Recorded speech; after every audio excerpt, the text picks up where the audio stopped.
I'm new to lighting, what's the first thing I should know?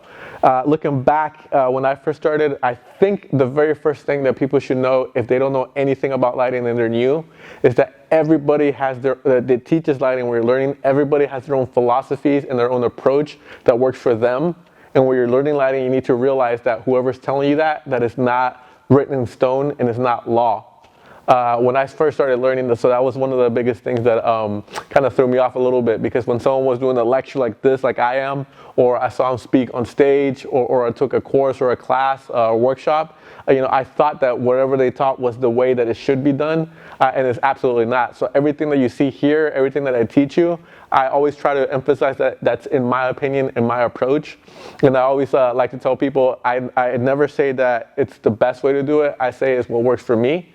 And that's something that I think that people are first starting out lighting should kind of take note of that and think critically when they're learning from somebody. Even though they might be an expert, even though they might have work you absolutely love, don't ever take what someone says when it comes to photography or lighting, as it's the law, as it has to be done that way. See it as their perspective and what works for them. I'll give you a perfect example of that.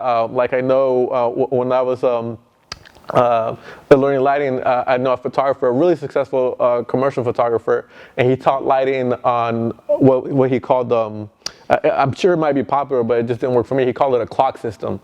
With a clock system with different layers, and that was his approach to lighting, and it made it easy. For me, that was complicated as heck, and it just doesn't work for me. Another way that people teach lighting, and they preach it a lot, is, oh, 3-point lighting, you need to learn that, you need to master it. In my opinion, 3-point lighting, you should know it, but it's very limiting. There's other ways to light. Some of my approach to lighting doesn't work for that clock system or 3-point lighting at all. And so you just gotta kind of take, the way people teach, take what you can from it, and again, and always apply it as much as you can and practice it. So that's one thing that I would tell someone that's new to lighting and is looking to learn.